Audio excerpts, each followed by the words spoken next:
Hello students, welcome to Diksha classes. और भाई child development psychology का हमारा एक बहुत इंपॉर्टेंट चैप्टर चल रहा है जिसका नाम है पर्सनैलिटी, व्यक्तित्व। ठीक है, ये पार्ट 4 है। First, second and third part की वीडियो आ चुकी है, पहले आप उनको देखिए, फिर आपको इजीली समझ में आ जाएगा। ठीक, हमारे चल रही है भाई पार्ट 3 से व्यक्तित्व मापन की विधियाँ, पर्सनैलिटी मेजरमेंट मेथड्स।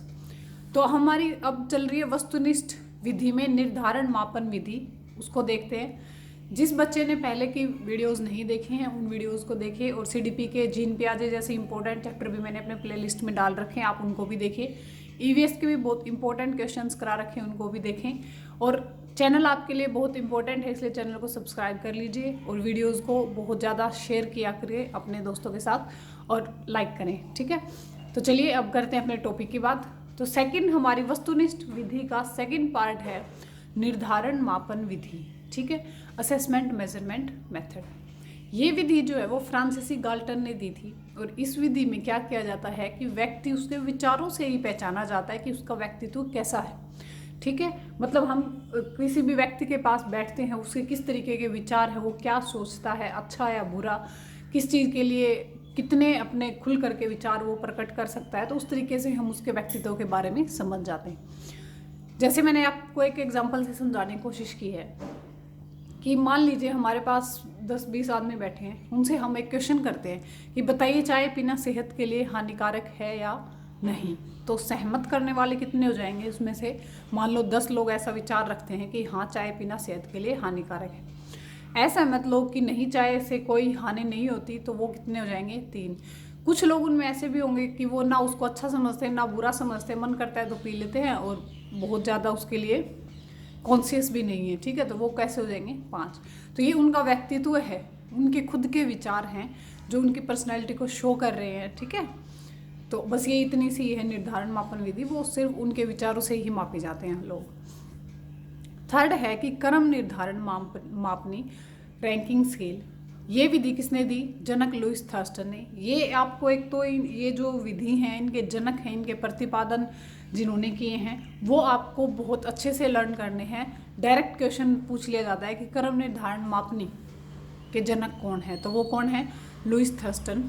और इस विधि में व्यक्ति के गुणों और अवगुणों को क्रम से देखा जाता है। ये नहीं कि एक व्यक्ति की सिर्फ गुणों की लिस्ट बना ली जाए या सिर्फ अवगुणों की, उसके गुणों को और अवगुणों को क्रम से देखा जाता है, रैंक वाइज। ठीक है, जैसे अब देखो एक इंसान में गुण है कि वो सच बोलता है और हमेशा बड़ों का आदर करता है। ठीक है, और अवगुण है उसमें कि वो बहुत लेजी है, आलसी है और वो कामचोर है। ठीक है, तो इसमें क्या है कि क्रम निर्धारण मापने में आप व्यक्तित्व मापन के लिए गुणों को और अवगुणों को बराबर लेकर के चलेंगे, उनकी लिस्ट बराबर चलेगी कि कौन उसमें गुण है और कौन कौन उसमें अवगुण है। ओके, नेक्स्ट अब हम देखते हैं। हाँ भाई, अब ये वस्तुनिष्ठ विधि का लास्ट पार्ट है समाजमितीय विधि। पहले वो देख लेते हैं, उसके बाद हम करेंगे परकेप्शीय विधियाँ, प्रोजेक्ट मेथड्स। ठीक है, समाजमितीय विधि सोशियोमेट्रिक मेथड में क्या है कि इस विधि के जनक कौन है? J L Moreno. और इस विधि के व्यक्तित्व मापन के लिए समाज तथा अन्य लोगों की सहायता ली जाती है। ठीक है, जब हम इस विधि के द्वारा किसी व्यक्ति के व्यक्तित्व का मापन करते हैं तो हमें समाज के लोगों की आवश्यकता पड़ती है, उनसे हम पूछताछ करते हैं। ठीक है, एग्जाम्पल क्या है, जब किसी लड़का या किसी लड़की की शादी करनी होती है तो लोग क्या करते हैं, पहले सिर्फ घर परिवार वालों से पूछते हैं, फिर थोड़ा और दायरा बढ़ा देते हैं, फिर गांव तक भी पहुंच जाते हैं पूछने के लिए। ठीक है, तो वो उनका जो बेसिक है बिल्कुल नीचे से जो है उसको लेकर के पूछते पूछते पूछते तब लड़का या लड़की जिनकी शादी करनी है वहाँ तक पूछते जाते हैं कि कैसे लोग हैं, कैसा परिवार है, क्या नहीं है। तो इस तरीके से वो लोग व्यक्ति का मापन करते हैं उसके पूरे परिवार से लेकर के। ठीक है, तो ये एक अच्छा एग्जाम्पल है, आपको अच्छे से आपने देखा भी होगा समाज में कि ऐसा ही होता है। तो ये है एक समाजमितीय विधि। नेक्स्ट हम करेंगे प्रक्षेपीय विधियाँ, प्रोजेक्ट मेथड्स। हाँ भाई, थर्ड है हमारी, थर्ड एंड लास्ट प्रक्षेपीय विधियाँ। ठीक है, इसके 4 पार्ट्स हैं, जिनमें से फर्स्ट जो आपका पार्ट है वही वेरी वेरी वेरी इंपॉर्टेंट है। नेक्स्ट में तो सिर्फ आपको उनके मनोवैज्ञानिक के नाम याद करने हैं, इसको आपको बहुत ध्यान से कर लेना है। शाही धब्बा परीक्षण। ठीक है, इंक ब्लो टेस्ट। इसमें क्या होता है कि इस परीक्षण के जनक कौन है? हरमन रोशा। ठीक है, ये हमेशा पूछा जाता है भैया, तो ये पूछा जाता है कि इस विधि के परीक्षण के जनक कौन है, वो है हरमन रोशा। और ये कहाँ के थे, तो ये थे स्विट्जरलैंड के। ठीक है, पता नहीं भाई सीडेट वालों को क्या इंटरेस्ट है इनके कि ये कहाँ के थे। ठीक है, तो स्विट्जरलैंड के बहुत बार पूछा गया है। तो इनके परीक्षण में क्या यूज़ किया गया, इनके परीक्षण में यूज़ किए गए थे टोटल 10 कार्ड्स। ये भी बहुत इंपॉर्टेंट है, इस परीक्षण का हर एक वर्ड आपके लिए इंपॉर्टेंट है, तो आप इसको बहुत ध्यान से कर लो। तो टोटल कार्ड्स थे उसमें 10। ठीक है, और काले और सफ़ेद रंगों के धब्बे कितने कार्डों पे बनाए गए थे, 2 कार्ड्स पे। काले, सफ़ेद और लाल के बनाए गए थे 5 कार्डों पे। और बहुरंग मतलब बहुत तरीके के कलर यूज़ किए गए थे 3 कार्डों पे। ठीक है, तो सिर्फ जो है इन कलर्स के धब्बे बनाए गए थे, कोई फिगर नहीं बनाई गई थी कार्ड्स के ऊपर। तो इस परीक्षण में होता क्या है कि इस परीक्षण में बच्चों को कार्ड दिखाए जाते हैं। ठीक है, और उनके अचेतन मन का अध्ययन किया जाता है। तो ये भी आपका एक क्वेश्चन है कि शाही धब्बा परीक्षण में कैसे मन का अध्ययन किया जाता है, बच्चों के कैसे मन का, चेतन का, अचेतन का या फिर कैसे का। तो अर्धचेतन का या कैसे, या इनमें से कोई नहीं, इस तरीके से आपको क्वेश्चन मिलेगा। तो आपका आंसर हो जाएगा अचेतन मन का अध्ययन किया जाता है शाही धब्बा परीक्षण में। ठीक है, बच्चों को कार्ड दिखाए जाते हैं। तो बच्चे जब क्या करते हैं, उन कार्डों पे उन धब्बों को देखते हैं, तो कभी तो वो उसमें अपने आप ही हाथी को ड्रॉ कर लेते हैं कि ये ऐसे ऐसे मिला के हाथी बन रहा है, कभी उनको घोड़ा दिखाई देने लग जाता है। ठीक है, लेकिन वास्तव में क्या है कि वो सिर्फ धब्बे हैं, वहाँ कोई चित्र नहीं होता। ठीक है, तो इस प्रकार से बच्चों के अचेतन मन का अध्ययन किया जाता है, उनके व्यक्तित्व का मापन किया जाता है शाही धब्बा परीक्षण से। इसमें से 3-4 जो पॉइंट्स हैं इंपॉर्टेंट, वो हैं कि हरमन रोशा जी इसके जनक हैं, स्विट्जरलैंड के रहने वाले हैं, टोटल कार्ड्स 10 हैं, और अचेतन मन का इस परीक्षण के द्वारा अध्ययन किया जाता है। नेक्स्ट पढ़ते हैं अब सेकंड पार्ट। चलिए भाई, नेक्स्ट अब हम देखते हैं प्रासंगिक अंतर्बोध परीक्षण। ठीक है, TAT। तो यहाँ से जो ये अब नेक्स्ट जो तीनों की तीनों आपको दिख रहे हैं टेस्ट, इन तीनों के तीनों में सिर्फ आपको फुल फॉर्म्स याद करनी है। ठीक है, तो TAT की फुल फॉर्म्स क्या हो जाएगी, थीमेटिक अपरसेप्शन टेस्ट, जिसको हिंदी में बोला जाएगा प्रासंगिक अंतर्बोध परीक्षण। इसके जनक कौन है, मॉर्गन और मुर्रे।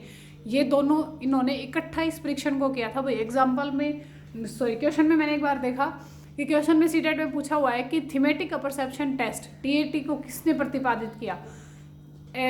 ए ऑप्शन में मॉर्गन, बी में मुर्रे, थर्ड में दोनों, और कोई नहीं। ठीक है, तो बच्चे इसमें कंफ्यूज हो जाते हैं। तो कंफ्यूजन नहीं क्रिएट करनी है आपको एग्जाम के अंदर।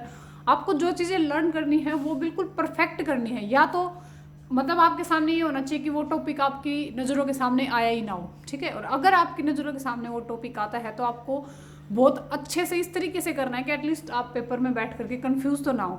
और इस बार तो आपका एग्ज़ाम भी ऑनलाइन होगा। ठीक है, एक थोड़ा सा होता है भाई, फ़र्क होता है कि एग्ज़ाम, एक तो हमारे पेपर हमारे हाथ में, उसको हम बार बार देख सकते हैं। ठीक है, और एक स्क्रीन के ऊपर लगातार इतना टाइम तक देखते रहना थोड़ा सा है चेंज, बट कोई नहीं, अब धीरे धीरे सब एग्ज़ाम्स जो है वो ऑनलाइन हो जाएंगे। तो आप अपनी तैयारी को पूरा रखिए, कन्फ्यूज़न क्रिएट नहीं करनी है एग्ज़ाम में बैठ के। ठीक है, इतना टाइम नहीं होता उधर कि आप कंफ्यूज भी होंगे, सोचेंगे और फिर जवाब देंगे। तो आप जितना सिलेबस कर रहे हैं एटलीस्ट उसको बिल्कुल परफेक्ट कर लीजिए। ठीक, और मैं जो आपको सिलेबस करा रही हूँ इससे बार आई थिंक आपका सीटेट नहीं जाएगा। 101% आपको 120 मार्क्स तक आ जाएंगे ईजिली, अगर आप प्रॉपर सीटेट की प्रिपरेशन चैनल के थ्रू कर रहे हैं। CDP 30 में से आउट ऑफ 25 आप ले सकते हैं। मैंने इस तरीके से CDP को क्लियर करवाया है। और EVS भी हमारे साथ साथ चल रही है। EVS बहुत इजी है, 5th लेवल तक आई थिंक आप यहाँ तक पढ़ चुके हो। सीटेट टीचर बनने के लिए एग्ज़ाम देने जा रहे हो तो EVS बहुत एक इम्पोर्टेंट सब्जेक्ट हमारे पीछे हम जब पढ़ते थे तब था, तो अब वो बहुत आई थिंक ईजी है आप लोगों के लिए करना। तो एक बर्डन लेकर के सीटेट की तैयारी ना करें, ठीक है, बहुत आराम से करें।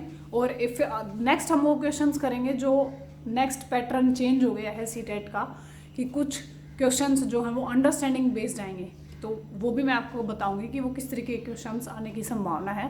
तो आप वो वीडियो देखने के लिए चैनल को सब्सक्राइब जरूर कर लो भाई। बहुत इंपॉर्टेंट चीज़ें ही मैं आपके सामने लेकर के आती हूँ। ऐसे बेवजह बेफालतू टॉपिक्स क्रिएट करना मुझे नहीं आता, ठीक है। जो इम्पोर्टेंट है आपके और आपके एग्जाम के लिए, जो हेल्पफुल है, वही आपको कंटेंट मिलेगा, एक्स्ट्रा में कुछ नहीं मिलेगा। ओके, और अपने दोस्तों के साथ भी वीडियो को शेयर किया करो, उनको भी हेल्प मिल जाएगी, ठीक है। तो अब देखते हैं कि TAT की फुल फॉर्म क्या है। थीमेटिक अपरसेप्शन टेस्ट, जिसके जनक है मॉर्गन और बुर्रे। इन्होंने इस परीक्षण के लिए कुल कार्डों की संख्या रखी 31, जिनमें से 30 रंगीन थे और 1 बैरंग। जो जो मैंने लिखा है इससे बाहर नहीं पूछा जाएगा। तो जो मैंने लिखा है एटलीस्ट इसमें से कम मत कर देना कि हम इसमें से भी याद ना करें, ठीक है। तो जो आपको वीडियो में मिल रहा है, जो नोट्स आप बना रहे हो साथ साथ, उनको कम्प्लीटली लर्न कर लेना। ये मत सोचना कि इनमें से भी कम कर देते हैं, थोड़ा और कम याद करना पड़ेगा, ऐसा नहीं है। जो आपको मिल रहा है आप एटलीस्ट उस कंटेंट को कंप्लीट लर्न करें। और अगर आपको नोट्स चाहिए हैं तो आप कमेंट सेक्शन में कमेंट करके या फिर जीमेल करके मुझसे पूछ सकते हैं, मेल करके, ठीक है।